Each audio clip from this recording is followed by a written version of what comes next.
We go straight to session 7, point of view from the dugout, finding the narrative for digital transformation in enterprise functions.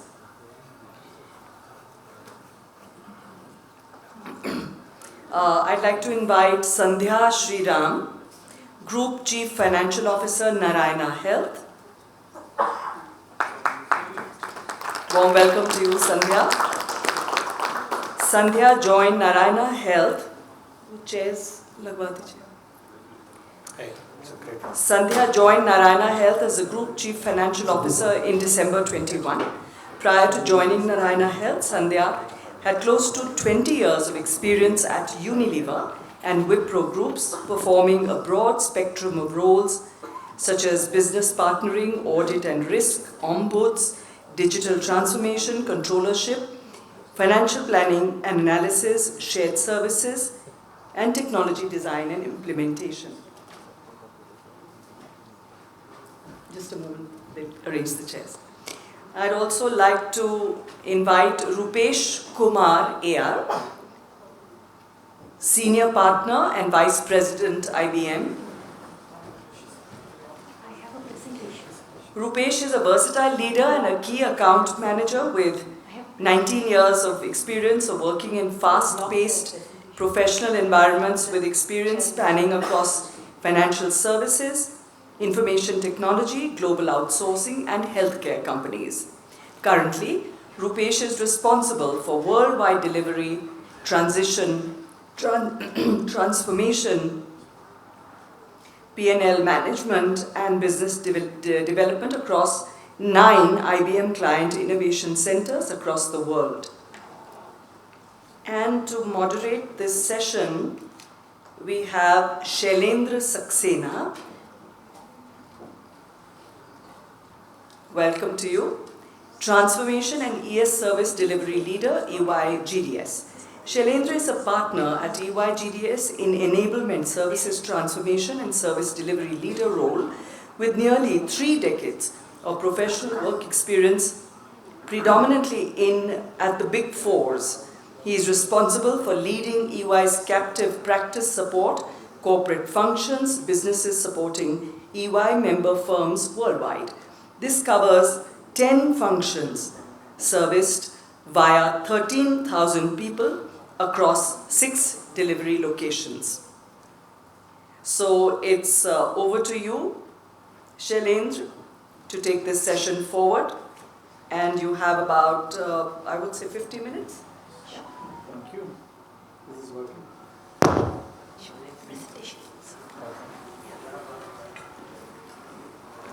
Go away.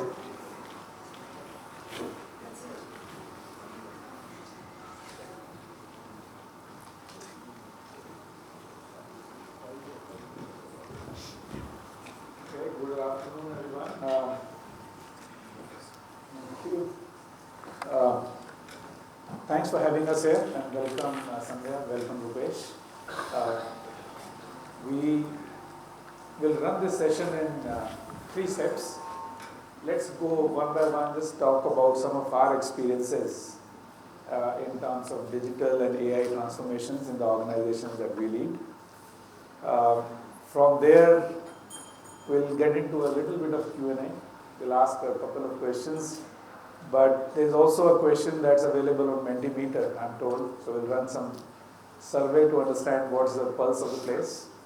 And then if there are any questions from anybody, we are happy to take that as well. With that as guidance, maybe I'll invite Sandhya, you to please share your experiences first, and then Roopesh, and followed by I'll share my. Sure. I'm going to start with a presentation. Actually, these boys did some insider trading, and they kind of changed the brief among themselves. All 3 of us were supposed to make one presentation, but now only I have a presentation, so you have no choice. I've put in effort making this, so you have to listen to me, but I'll be quick. My theme, which I wanted to talk about, is around, we hear so much around AI, RPA, and so many technologies, and sometimes you start feeling very conscious, saying, oh my God, I'm like some previous generation. There's just too much technology out there. So I wanted to take a little different approach or a take to it, which is obviously what everyone takes, but still the core of any AI transformation is to start with the business problem. And I want to talk about a couple of case studies from Narayana where we looked at technologies to solve business problems, and thereafter I think we will move to the panel discussion. This is completely copied from a McKinsey article, including the picture. So I have faithfully linked from where I copied this picture, but this is very true. And this is actually a wonderful article, and if you have time, you should definitely go and read this article. The author talks beautifully about how transformation projects work and why they fail.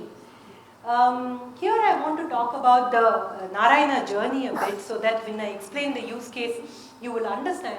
When Narayana started with its own technology journey, at some point in time, Narayana decided that we have to build our own internal hospital management systems. Most of the healthcare organizations today in the country, in the world, use bought out healthcare management systems. Healthcare management systems is the equivalent of an SAP or Oracle for healthcare.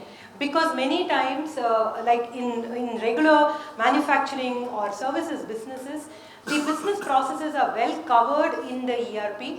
But in niche businesses like healthcare, the business processes are not covered very well in the ERP. So most companies use separate tools or packages to cover the business processes like billing, patient admission, patient tracking, OT operation, claim filing, etc.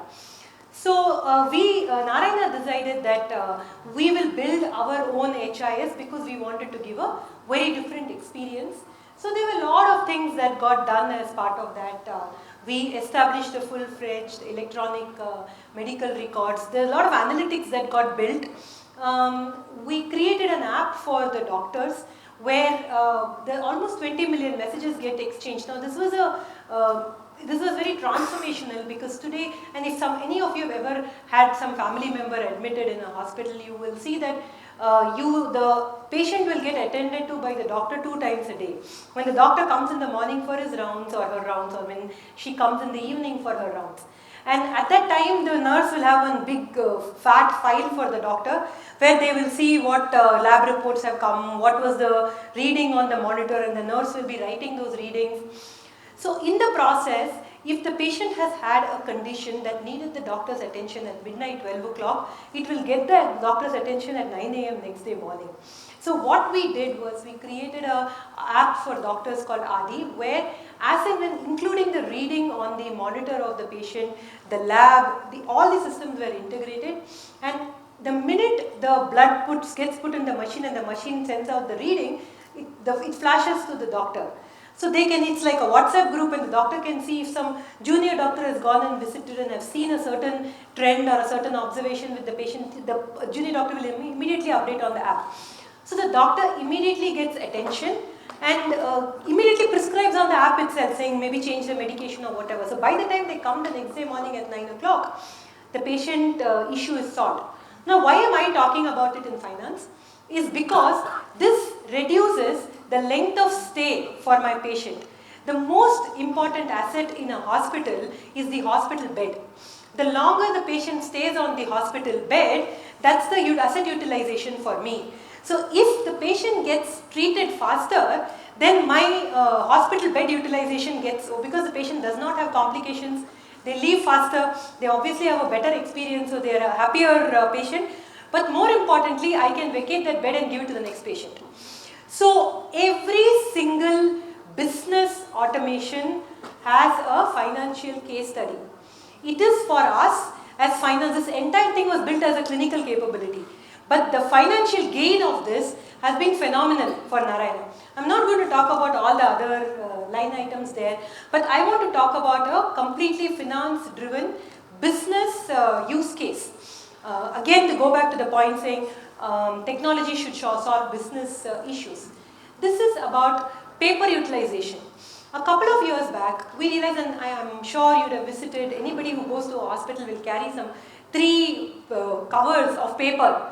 And when you go to the doctor, you'll be searching on this report, that report, and you're expecting in a 5-minute consultation that the doctor will see all your 5,000 sheets of paper and give you the right diagnosis. Now, we wanted to transform that. But the way we decided to do that was, let's take one marker KPI. That KPI that sets us to change everything else in the organization. And we decided that that KPI has to be paper utilization. So we started tracking how paper gets consumed in every part of the operation and started digitizing. First we saw when patient comes in, they are going to the billing counter, taking an appointment sheet. We said, fine, take the appointment of the patient, make it on the app. The minute patients started getting their appointment on the app, they realized next time they will book in advance, which means it allows me to schedule better. Similarly, medicines. We said we will not give any prescription handwritten to the patient. We will put it on the app and the patient can see it on the app, go to the pharmacy and collect their medicines. The advantage of that is that I can always know what medicine has been prescribed for the patient. So it helps me plan my supply chain better. What type of medicines are getting prescribed and therefore what stock I need to keep, whether the patient buys or does not buy. So one of the, when we started this journey in 2020, we were having 11 pages per patient, 11 pages of paper we were printing per patient. Now we are printing 5 to 6. By end of FY26, we want to eliminate paper completely. But eliminating paper completely is only some business marker, which we may say saves 280 tons of paper, reduces carbon footprint, but it's really transformed the way every part of Narayana looks at technology. And I'm not getting into more deeper examples of this, but if you can imagine yourself walking through the hospital and you don't have a piece of paper, then that means that how the hospital has to invest in scheduling, in keeping the stocks up to date, because your stock out will be immediately known. Many times when the patient walks to the pharmacy and the medicine is not there, you will never know stock out. But if the doctor has prescribed only on the system and the patient does not have the medicine and they walk out, you can immediately predict stock out. So you can backfill faster at every process. Because we took a goal on paper optimization, we've been able to digitize end to end. And we have a roadmap for the next 4 years. The thing with technology is you can keep building forever to get to the zero paper consumption, and maybe we'll have more to do after that. After we've got this basics sorted, now we are going into all the, I was given this brief that I should talk about how AI is being integrated. Maybe we'll talk about it when we go through the panel discussion, because you'd also want to hear the other speakers. But now that we have the base set and we have one of the learnings we've had is that sometimes if you put technology ahead of time, it cannot scale. It can solve a problem, but it cannot scale. If we have to do this across, 40 plus hospital locations and 20,000 plus staff and 2.5 million patients, it's not possible for us to do one small AI use case in one place and then when the underlying system is not ready. So now when we have maturity, we have got many AI use cases which we are working on. And we are also working on integrated solutions that work on top of our system.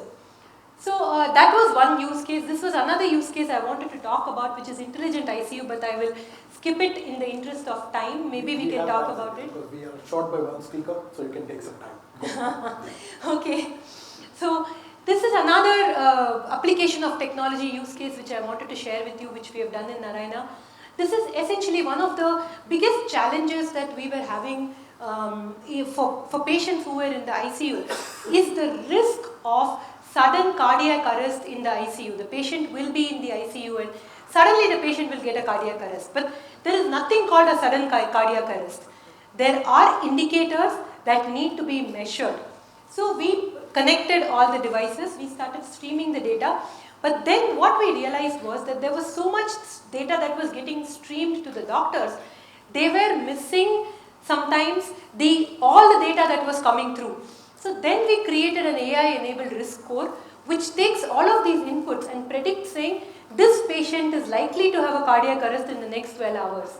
So which means that then we can go and attend to the patient 12 hours before so that the cardiac arrest in the ICU can be avoiding. And then we built an automated alert on that which alerts the doctor saying that there is a risk for this patient. So the doctor pays greater attention to that patient. And this is scalable. Because once we have found the solution for one doctor, we can scale it to all the ICUs and all the doctors. So when we look at application of technology, one of the learnings we have had is, even when we do pilots, we have to do pilots which are scalable, which have a use case at an organization level, and that use case can impact the quality of your customer outputs or cost. So that was the use case I wanted to talk about. Obviously, as a finance person, it's very important for me that any money we burn in IT generates return.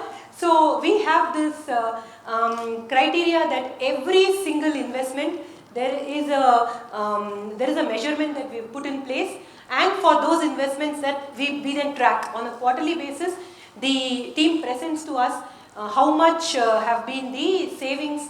This is one of the quarter impact measurement which the analytics team had presented to us. But this is one key learning we've had, that any technology solution that you put in place, the minute you start challenging yourself to define input at an organization level, you then start creating a technology that is scalable and that can work for the organization.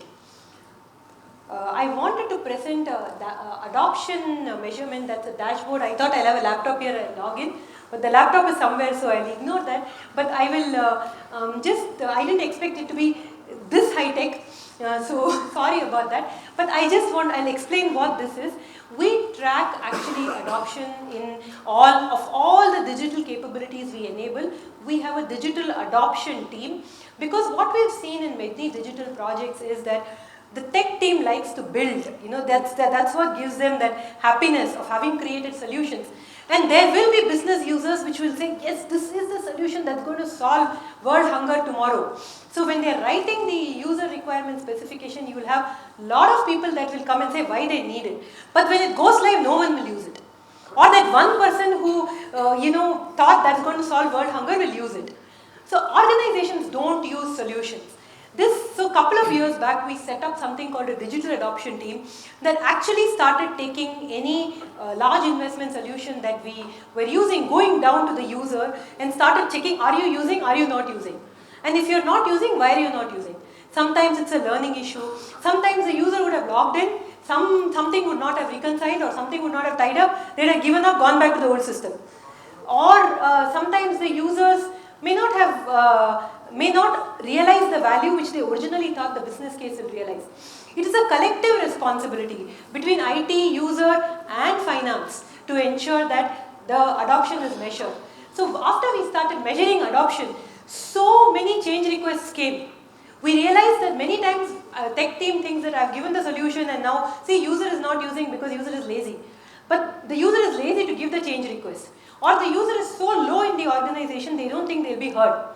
So they just let it go. So what we realized after we put this dedicated team which had the access to the senior leadership to bring out user problems to IT, who represented on both sides, we started seeing significant impact in the adoption. I wanted to show some of our adoption statistics, but that's something I can do later. So I had 15 minutes. I think I've taken 15 minutes. This really brings me to the summary of my presentation, which I wanted to conclude saying that there are many technology projects that we all embark on. Let's always look at getting the base right. I know it's slightly contradictory to the previous speaker, I'm sorry, but let's get the first, the base right. Let's build on scalable solutions and let's measure impact. Let's make the technology solution usable. That's really what takes us to the next level in terms of technology adoption. With that, I think I'll hand over back to the moderator. Thank you. Thank you. I'll just say one thing, that unfortunately, the teams that we run in EY, one of the things that I challenge my teams with is that it's not a life and death question in terms of what we are trying to solve in our line of work, but in Narayana Health's case, when I saw that zero sudden cardiac arrest target. That's really wonderful. If nothing else, it gives us confidence to go to Narayana Health. Right? But very well presented. Thank you very much. Roopesh, can I request you to please share your story? Sure. Thanks, Shailendra. And it's ironical that I'm here to talk about data and tech adoption. And I'm falling back on a piece of paper. Obviously, I'm not scoring very well on the ESG and the SDG metrics, right? But me and Shai were actually joking, saying, look, given the nature of the organizations we represent and the kind of approvals that involve in kind of bringing up some of these metrics, we are better off actually talking than using slides and the like. Now, I have double envy actually here, right? One is I had the pleasure of listening to Priyaranjan and talking about the whole PepsiCo GBS story, followed by Sunny, maybe I should add Sunny San and the Nomura and the Japan story, right? And obviously Shwetal talking about everything that's happening on the RPA and stuff like that, and then Sandhya hitting it out of the park in terms of asking us to start from the problem and defining everything from there, right? So in a way, what I'm going to talk about is to some extent going to be repetitive, but I'll take the opportunity to kind of reinforce. But that said, I'll move to part 2 very quickly, where I'm going to focus on the Gen AI bit, the IBM point of view, and of course, there's a booth right outside, right, for those of you who are interested in knowing more details about the case study and how you want to actually adapt to some of these, right? So, Priyaranjan just started by talking about the beautiful statement saying, hey, GBS is dead, right? And this is a statement that we all have been using for quite some time. Now, at the same time, if you look at any HSS report that got published recently, they also say that, you know what, long live GBS, right? So, in the form that it is today, and I have to thank you for actually bringing that statement up, right? The global business services, the low value add, talking about processes, right, and the arbitrage and the cost savings is no longer going to be the case for the future, right? These are all table stakes. I've had the opportunity of meeting at least 20 plus CXOs this year, right? Now, every conversation comes back to what exactly are you bringing in terms of value? Don't come and talk to me in terms of metrics. Don't come and talk to me about process improvements, the CI and the RPA, the automation and stuff like that.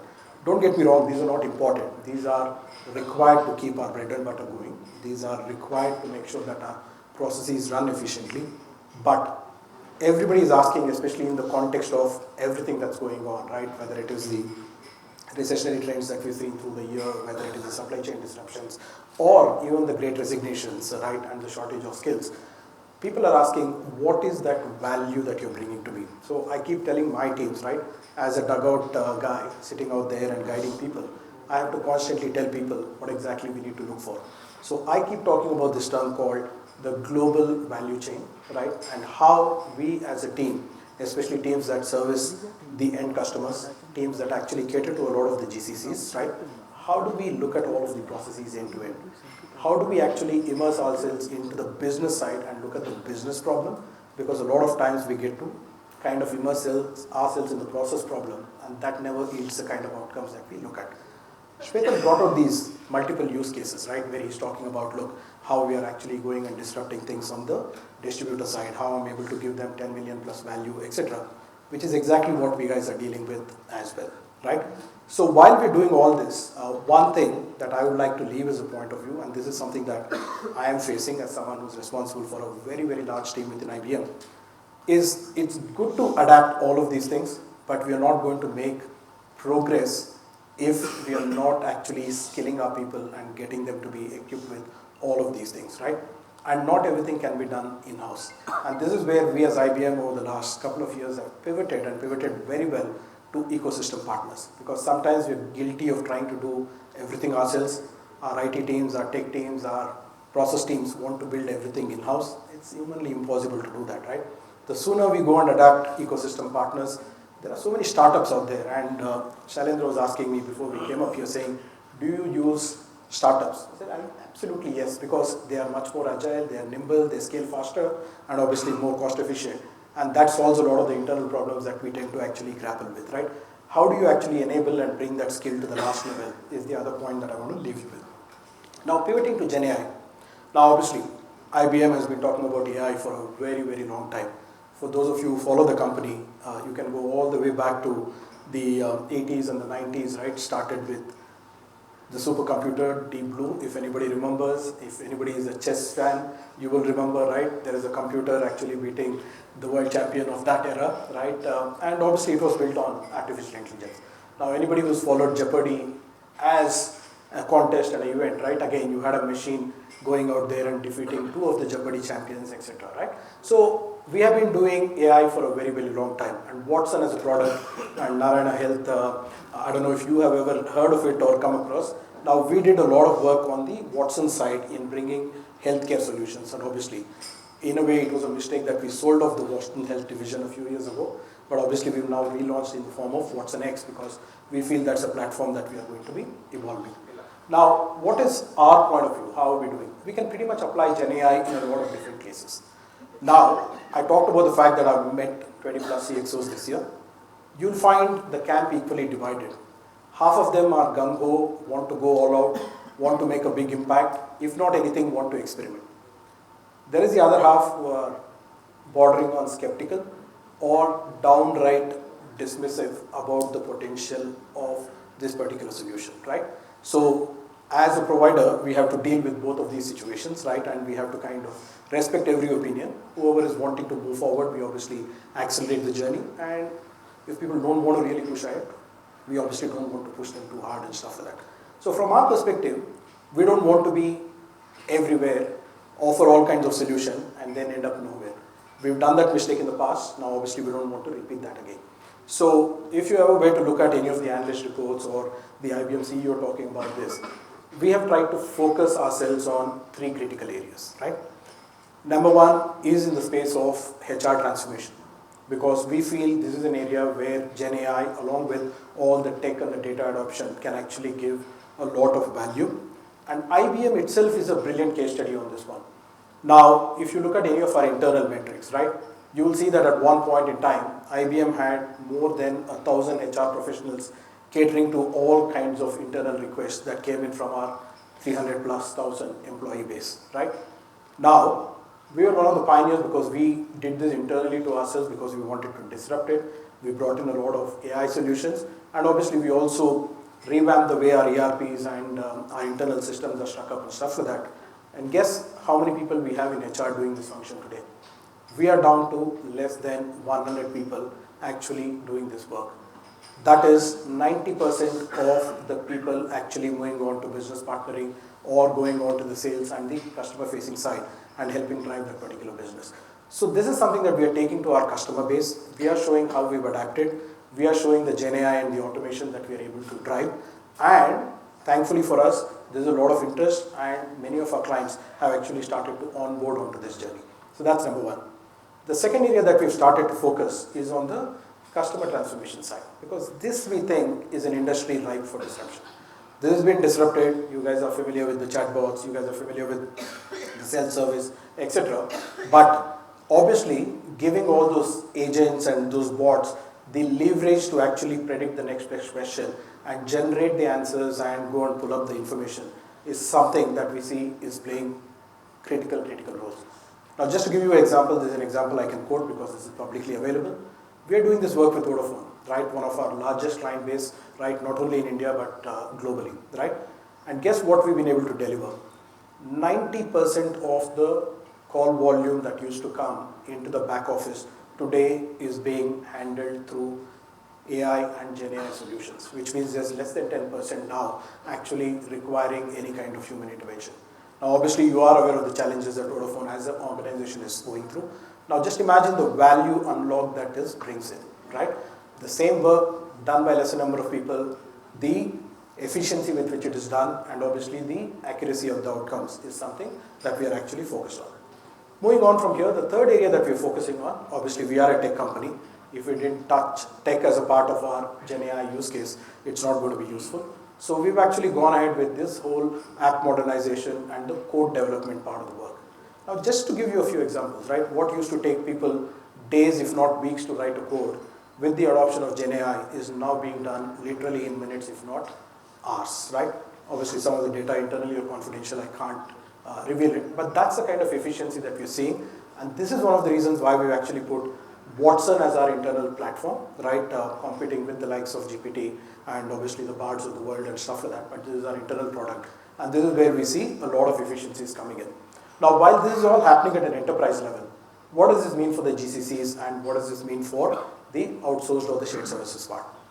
We have developed a fourth use case, now thankfully because we happened to present to the chairman of the company recently on what we as BPO can do. So they've given us sanction to go ahead and look at BPO as the fourth use case of GenAI. Now obviously end-to-end if you look at the processes, right?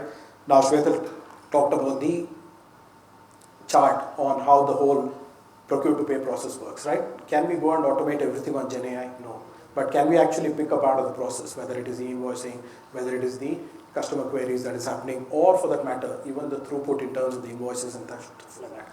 It is very much possible, right? So this is what we as an organization are focused. We have been lucky that multiple clients have actually trusted us with their initiatives. And just to wind up, we have about 26 use cases right now in the pipeline, 14 already deployed and starting to see some early benefits for our clients, and the remaining 12 should actually land. Now, just to wrap up, is this all going to be magic? Is this something that we click and everything will start happening? The answer is no.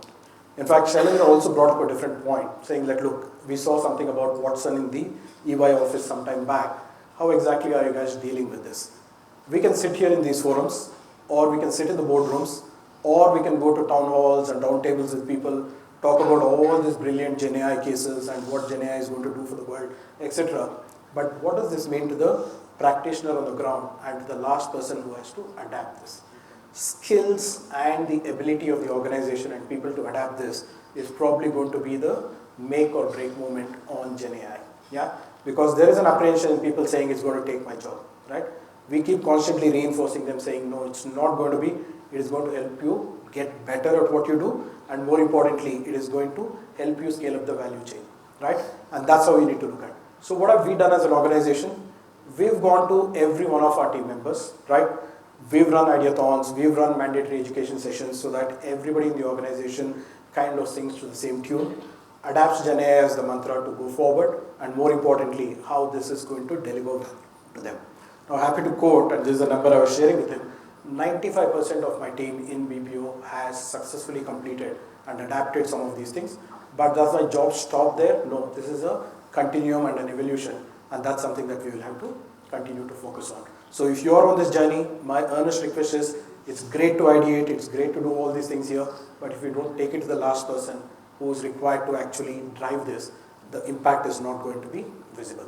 With that, thank you. I think I've taken about 10-12 minutes, and happy to take questions or however you want to moderate, Shailendra. No, thank you, Roopesh. And I must say that you did a good job representing your company. If there are anybody looking at buying services from IBM, you've done a great job there already. But more than that, I would say that you covered some very good points related to all aspects of how to start, how to sustain, how to deliver, and how to make sure that people are taken along with that. I'll come to some of those points, but let me just take the opportunity to talk about some of my experiences. And before that, I'll quickly take a moment to say a big thank you to the organizers, SSF, very well done to organize this, and to all the audience as well.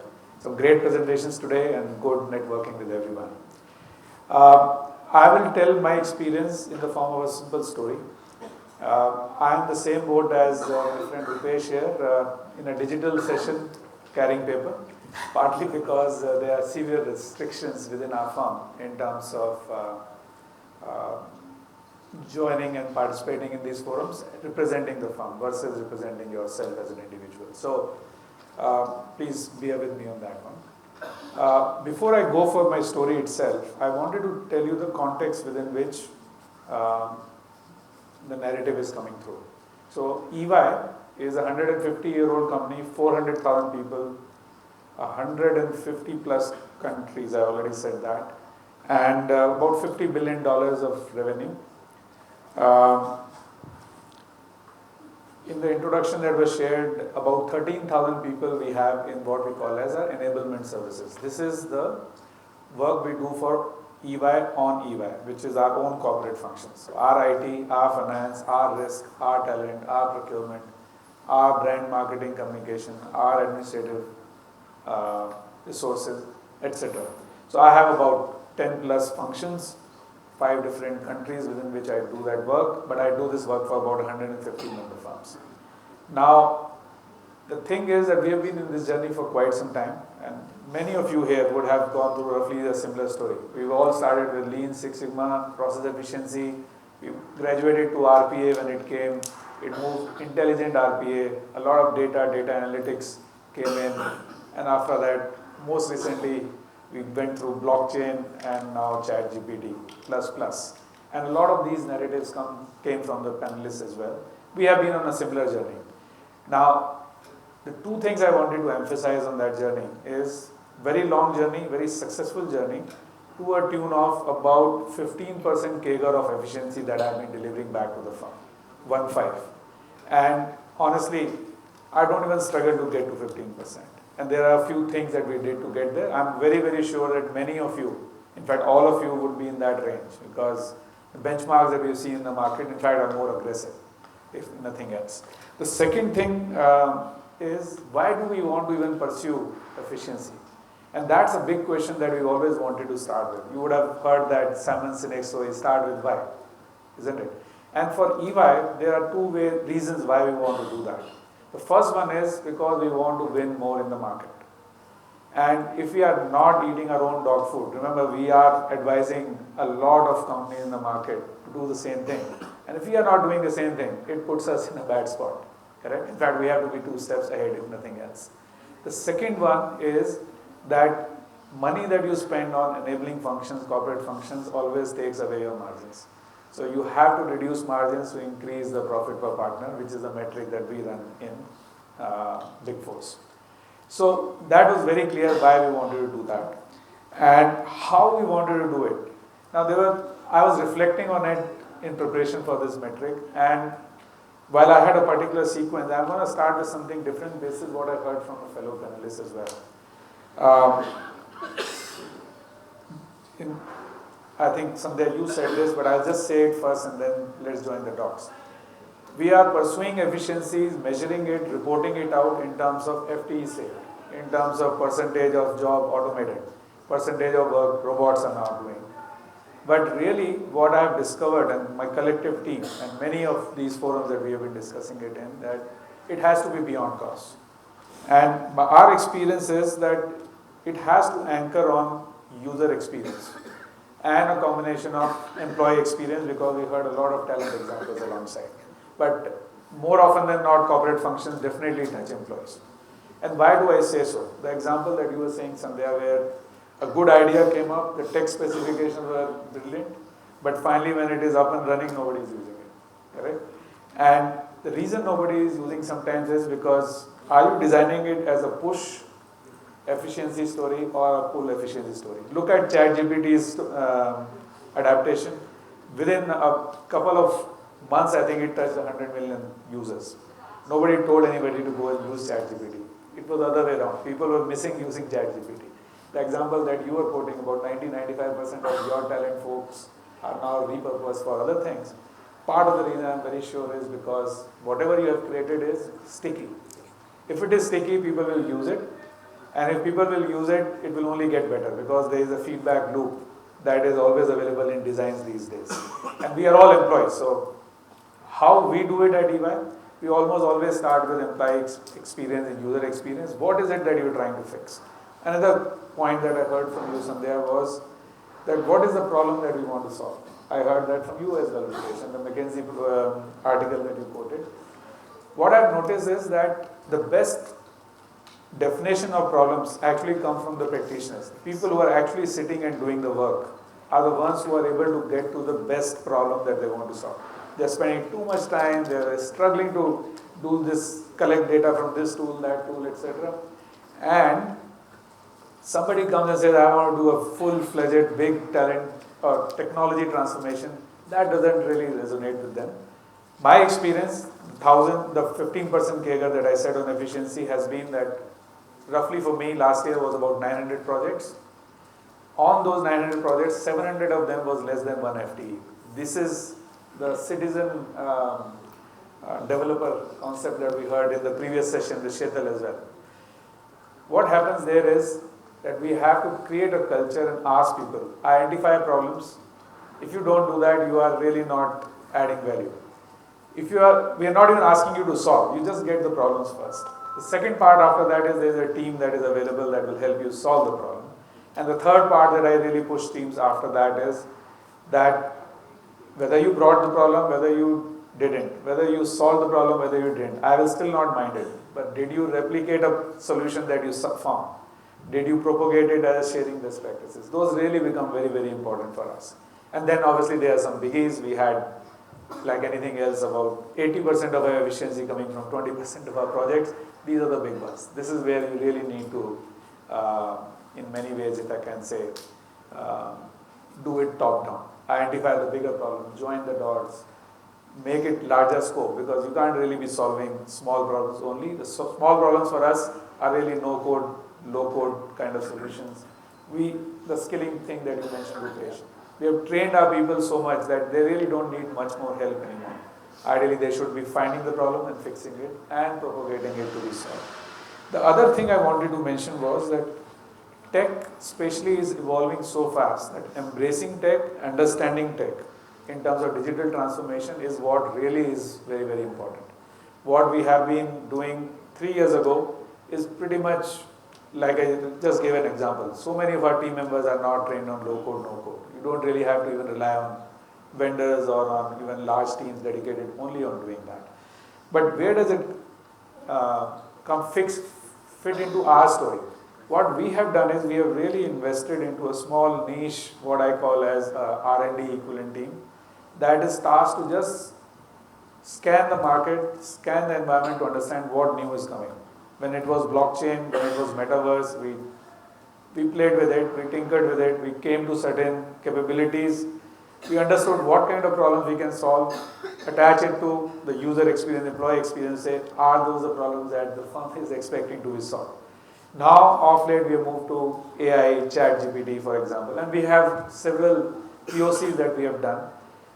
The sticky solutions are the ones that we are really waiting for. And we believe we are on the verge of those things. And then, how do you design these solutions in a modular fashion? You do it in talent, how can you replicate it in finance, in risk, in procurement, and vice versa. So that really becomes important for us. The next thing after that for our journey and our story really is that about 1/3 of corporate functions at EY now are in GDS at EY, which is with me. Which is a large enough number, but should it be larger? Absolutely it can be. In some functions we are almost 70%, some we are just starting. But the more important thing is that it is a large enough number for me to have that married to the 15% CAGR of efficiency to go pitch within the firm to say, new technologies are coming that require new skills. Those skills, interestingly, are available at scale in GBS locations, not in mature locations, and obviously at a lower cost. And last 2 years, I am spending more time fixing and giving solutions to work that has not even come to GDS. So why wait for it to come here? I'll go and sort it out for member firms in the regions. And that's a real good opportunity. The last part within that story is the mindset that is required and that we are driving, which is about an automation first mindset. I heard about you saying you created your own HIS because it's not built into SAPs and ERPs. Absolutely right. There's so many new solutions that any large organization is grappling with. The important piece is whoever is doing that design, it has to have a digital first mindset these days. You have to have a source for making sure data is collected. You have to have, and to make sure that you're not missing out on saying what data was available and I didn't catch it. What is the frequency at which it will be refreshed? Where is the API that I can attach onto? All of these are new terms, perhaps new, but absolutely essential. And that mindset thing is absolutely, absolutely necessary. So when I reflect on my story, these are the 3 points. Embrace technology. Start with user experience so that what you're designing is really fixing a problem that somebody is facing. And the third piece is something I would not elaborate on because Roopesh very eloquently mentioned that, which is the culture and skill development. People unfortunately are feeling that what happens to me tomorrow, the work that I was supposed to be doing is going to get automated. But our experience typically with all of these technologies has been that it has led to new work, new variety of work, more work in the GBS context, and firms who are really investing in their employees to upskill and be ready for this change are really flourishing alongside. That has been our experience at EY as well. And with that, I'll stop on my story, and maybe we'll go to the Mentimeter question first, and then we'll have a couple of questions from the panelists.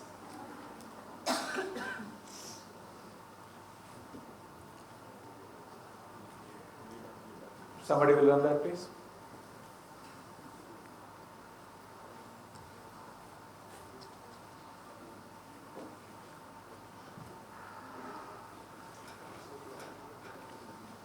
I'm assuming people know how to use this, correct?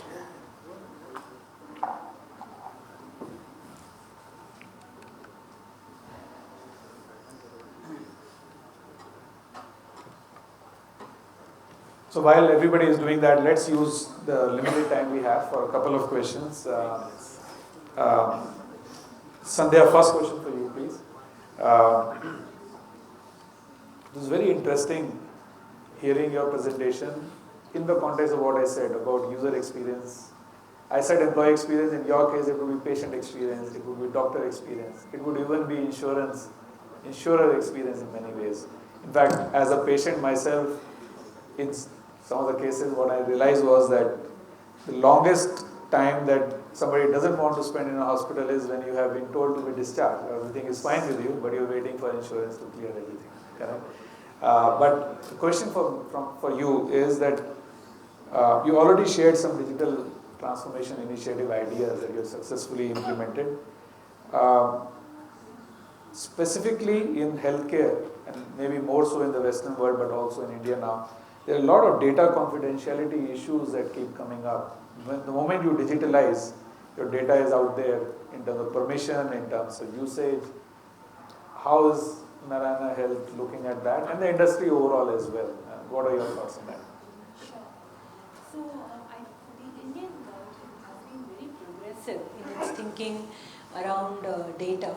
So, there is an Ayushman Bharat digital mission which the government has embarked on, which is like a data exchange, where the patient gets control of the data and they can give permission or consent for their data to be used.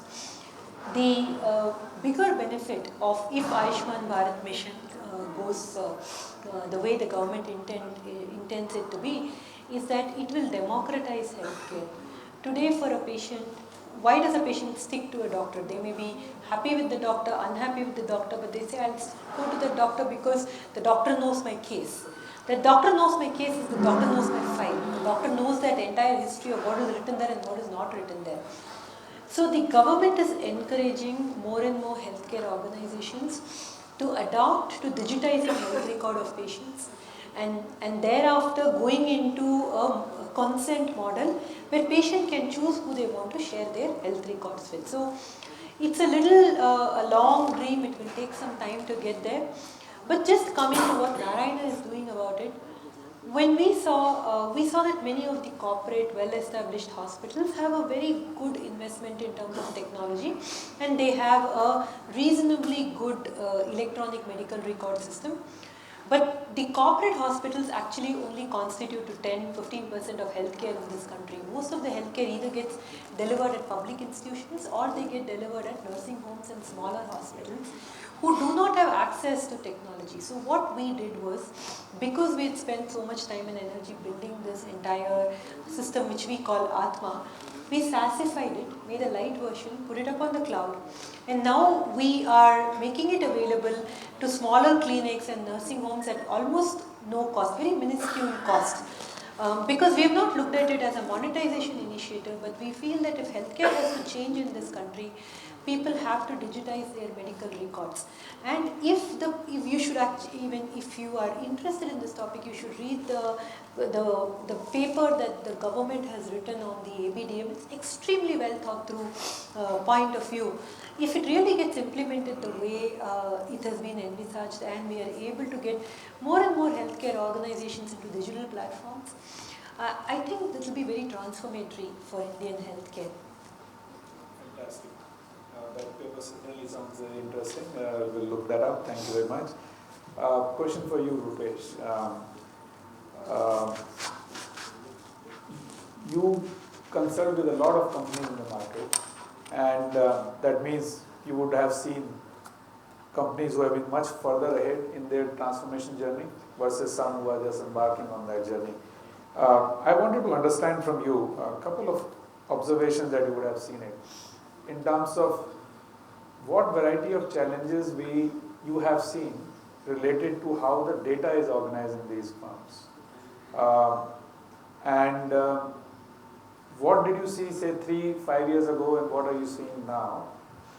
Plus, the other thing also I wanted you to please mention, I think you brought it up a little bit earlier, that technology transformation by itself is a bit of a oxymoron. It's transformation in general, with technology being the enabler in that case.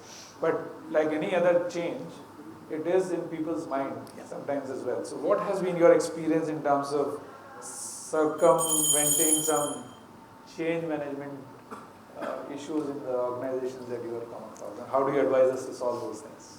Thanks for picking that up, because data is such a critical aspect for everything, right?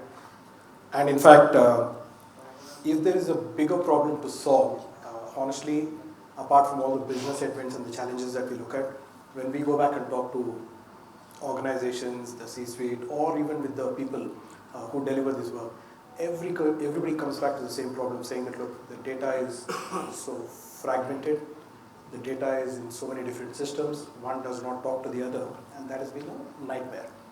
So, just to give you a recent example of a large FMCG company that we're actually working for, precisely trying to solve the problem, because we went the other end trying to solve the problem using tech and digital. Obviously, we didn't get anywhere, and we realized that, you know what, we had to actually start at the source of the problem. And in this case, the source of the problem was the data. It was coming from so many different systems, because the ERPs tend to be what they are, especially if the organization has been there for 50, 60 years, right? And then all of these associated CI projects and macros and other things that get built. Nobody has any control over this, right? So we had to actually mine all the data. We had to make it as seamless as possible. Is it ever going to be a project where we are going to get this 100% perfect? I don't think.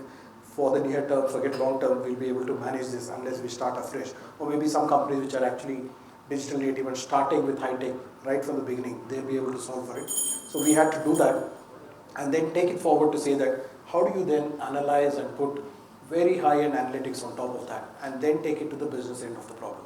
So unless we followed this in a kind of a sequential manner, we realized that we're actually not getting anywhere, right? So sorting data, mining for that data, analyzing the data, and handing over the insight.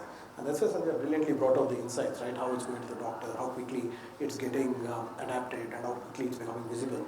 At an enterprise scale, we are trying to solve for the same problem. We made some dents. I wouldn't say we've kind of cracked the code, but it is going to be a continuous process, because we've invested. I mean, in IBM, we've invested in about 300 professionals who actually take care of data mining. And I probably have another 300, 400 people just in the BPO division doing data analytics, right? Between 500, 600 people, they are focused only on this problem. So that's number one.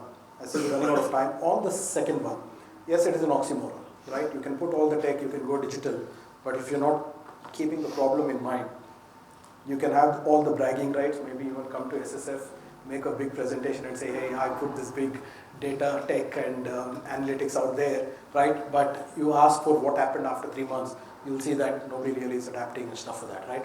So lead with the problem in mind. I completely agree with that, right? It's not just McKinsey, it's not just Sandhya. I think all of us agree with the same problem, because we've seen this time and time again. So that's where we need to actually go. With that, we have 30 seconds. The last word to you. We started with Sandhya. We will end with you again. A very small question for you.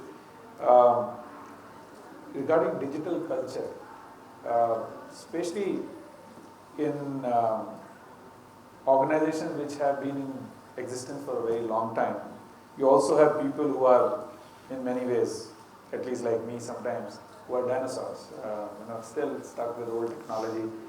And what has been your experience in terms of motivating that cohort to adapt to new technologies, to be open to that mindset. Obviously, a lot of new young talent is coming into organizations who are almost digital natives these days. You don't have to really push them into that corner.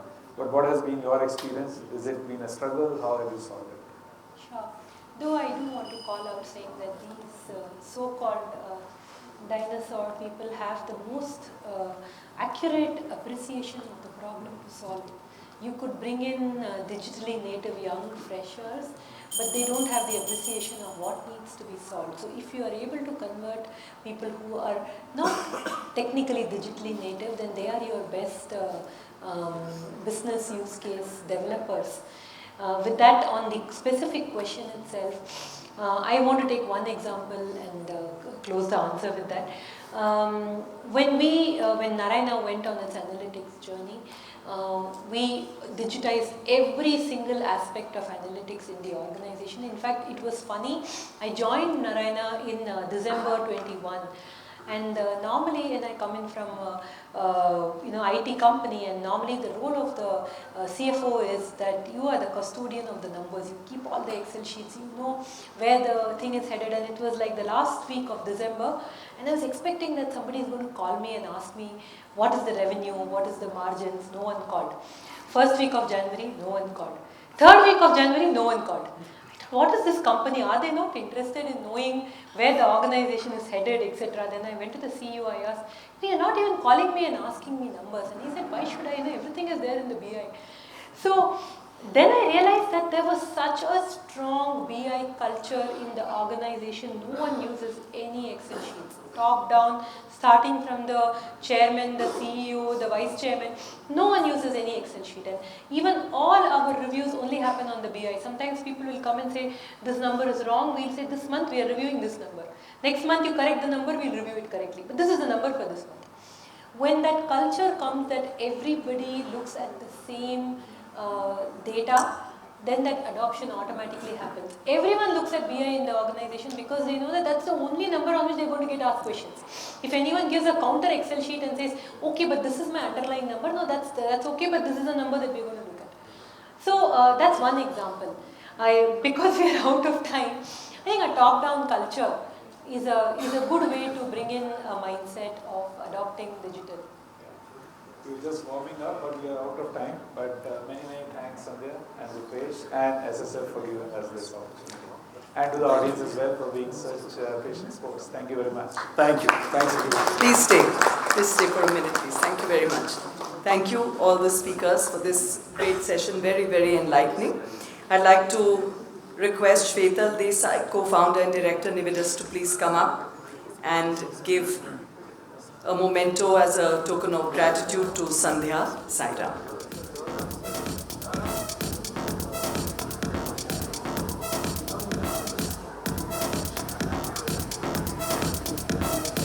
Shvetal?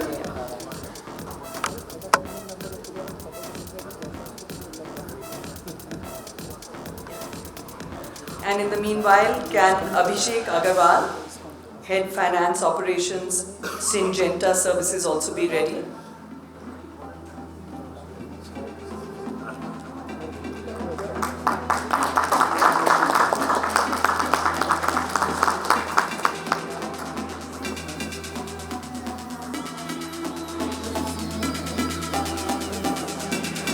Abhishek Agarwal, Head Finance Operations, Syngenta Services.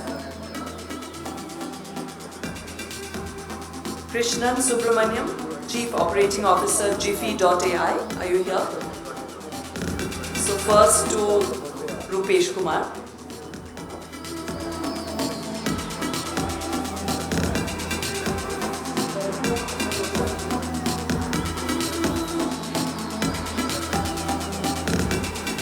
And Shailendra Saxena.